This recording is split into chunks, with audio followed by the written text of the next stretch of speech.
படம் எடுக்கிறது 300-400 கோடி. நீ விஜய்க்கு 100-200 கோடி இருந்தால் கூட அது தவிர இன்னும் 200-300 கோடி.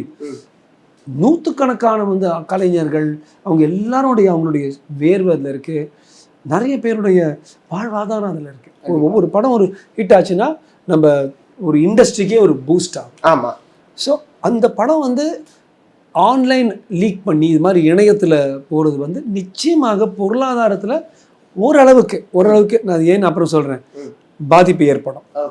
நீங்கள் பார்த்தீங்கன்னா பேட்டை, மாரி 2, விஸ்வாசம் அது எல்லாமே ஒரு நாள்லேயே இல்லை 2 நாள்லேயே வெளியே வந்துருச்சு. நல்ல காலம் எல்லாம் ஹிட் ஆயிருந்துச்சு. ஆனால் இண்டஸ்ட்ரியில் நான் வந்து 2-3 பெரிய ஆட்கள்கிட்ட பேசினேன்.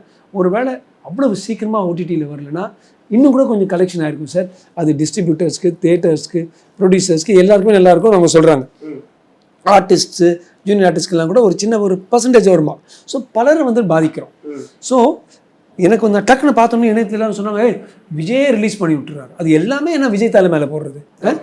ஐ நோ தட் பல இடங்களில் டிவிக்கே பிஜேபி நம்ம மோதுறோம்.